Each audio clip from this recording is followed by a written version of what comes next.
আল্লাহ রাসূল সাল্লাল্লাহু আলাইহি সাল্লাম কয়টা বিয়ে করেছেন?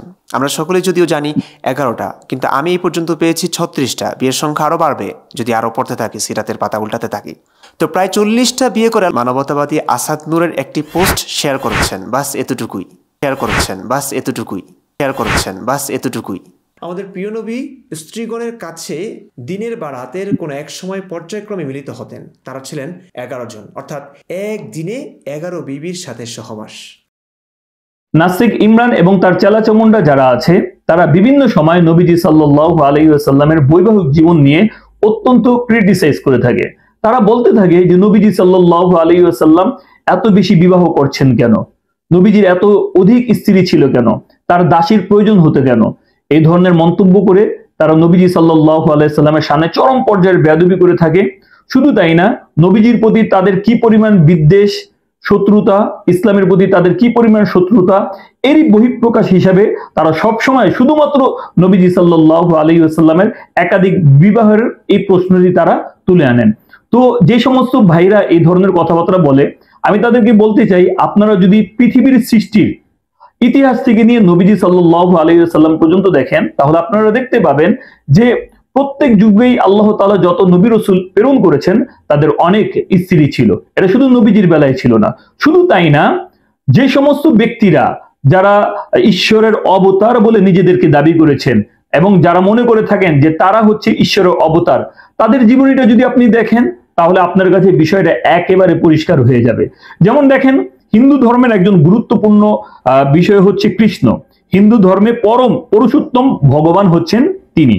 আপনি যদি উইকিপিডিয়ার মধ্যে তার জীবনীটা দেখেন, সেখানে লেখা আছে কৃষ্ণের ঐষ্ঠিক সহধর্মিনী, হিন্দু দেবতা কৃষ্ণ, দেবতা বিষ্ণুর অবতার ও দ্বারকার রাজা, 8 জন প্রধান রানী, অষ্টভার্যা ছাড়াও বেশ কিছু বন্দী নারীকে স্ত্রীর মর্যাদা দিয়েছিলেন, যাদের সংখ্যা 16,100 বা 16,000 হিসেবে উল্লেখ করা হয়। আপনি যদি ভগবত পুরাণে দেখেন, সেখানে আছে ভগবত পুরাণে বর্ণিত অন্য গল্পে নারদ বিষ্ণুর ভক্ত ও পরিভ্রমণকারী ঋষি কিভাবে কৃষ্ণ তার 16,008 সহধর্মিনীর সাথে জীবনযাপন পরিচালনা করছেন তা জানতে আগ্রহী ছিলেন এবং দ্বারকায় এসেছিলেন। ঋষি হওয়ার কারণে নারদকে কৃষ্ণ সমস্ত সম্মানের সাথে স্বাগত জানান।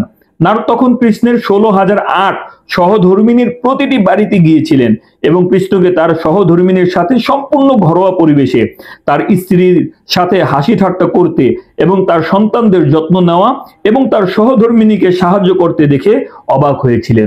তাহলে এই জায়গা থেকে আমরা জানতে পারলাম যে ভগবান কৃষ্ণ তার 16,008 জন স্ত্রী ছিল। কই, তার ক্ষেত্রে দেখি কোনো ধরনের প্রশ্ন তোলা হয় না। শুধু তাই না, হিন্দু ধর্মের একজন গুরুত্বপূর্ণ ব্যক্তি হচ্ছে দশরথ, যিনি রামের পিতা ছিলেন। সূর্যবংশীয় রাজা দিলীপের পুত্র রঘু, রঘুর পুত্র অজ ও অজের পুত্র দশরথ। ইনি অযোধ্যার রাজা এবং রাম লক্ষণাদির পিতা। কৌশল্য, কৈকেয়ী ও সুমিত্রা নামে এর 3 জন প্রধান মহিষী ছিলেন। বহু বছর এর কোনো পুত্র হয়নি। কই, তার ব্যাপারে দেখি আপনারা কোনো ধরনের মন্তব্য করেন না। শুধু তাই না, আপনি যদি উইকিপিডিয়া দেখেন, সেখানে ঋষি শৃঙ্গ হিন্দু বৌদ্ধ পুরাণে বর্ণিত চরিত্র, যার হরিণের শিং ছিল। তো তার একটা ছবি উইকিপিডিয়ার মধ্যে আপলোড করা আছে, নৃত্যরত রমণীদের সাথে ঋষি শৃঙ্গ।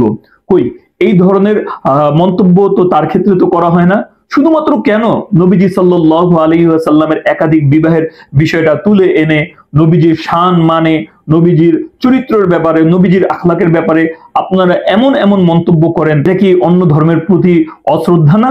প্রত্যেকটা ধর্মই শেখায় অন্য ধর্মকে সম্মান করার প্রতি। আপনি যখন আরেকটা ধর্মের একটা বিষয়কে যখন কটাক্ষ করবেন, নিঃসন্দেহে তাদের বিশ্বাসের মধ্যে কিন্তু আঘাত লাগবে, কষ্ট লাগবে। অতএব আমি যখন আরেকটা ধর্মকে যখন ক্রিটিসাইজ করব, তার ধর্মের মহান ব্যক্তিকে যখন ক্রিটিসাইজ করব, এর আগে আমার ধর্মের যে সমস্ত বিষয়গুলো আছে এগুলো আমার জানা থাকা দরকার। না হলে দিন শেষে যে থুতুটা উপরে নিক্ষেপ করেছিলাম, ওই থুতুটা কিন্তু আমার উপরই পড়ার সম্ভাবনা বেশি। তো প্রিয় দর্শক, এই ইনসাফের কথাটা আপনাদের কাছে ছেড়ে দিলাম। এই নাস্তিকরা, চেলাচমুন্ডা যারা আছে, তাদের কাছে কি এই সমস্ত বিষয়গুলো কি চোখে আসে না? তারা শুধুমাত্র নবীজি সাল্লাল্লাহু আলাইহি ওয়াসাল্লামের বিষয়টা নিয়েই মানুষের সামনে তুলে ধরার চেষ্টা করে, কারণ তারা জানে ইসলাম হচ্ছে সত্য, নবীজি সাল্লাল্লাহু আলাইহি ওয়াসাল্লাম সত্য, এবং নবীজি সাল্লাল্লাহু আলাইহি ওয়াসাল্লামের আখলাক ছিল পৃথিবীর মধ্যে সর্বোত্তম আখলাকের অধিকারী তিনি। এই বিশ্বাস করে হিংসার বশীভূত হয়ে শত্রুতা করে নবীজির সাথে বিদ্বেষ পোষণ করে তারা এই ধরনের মন্তব্যগুলো দিনের পর দিন করে যাচ্ছে। অতএব আপনাদের সকলের কাছে অনুরোধ রইল, আপনারা আসলে এই বিষয়টিকে কিভাবে দেখছেন? কেন তারা নবীজি সাল্লাল্লাহু আলাইহি ওয়াসাল্লামের একাধিক বিবাহ নিয়ে এই ধরনের মন্তব্য করে?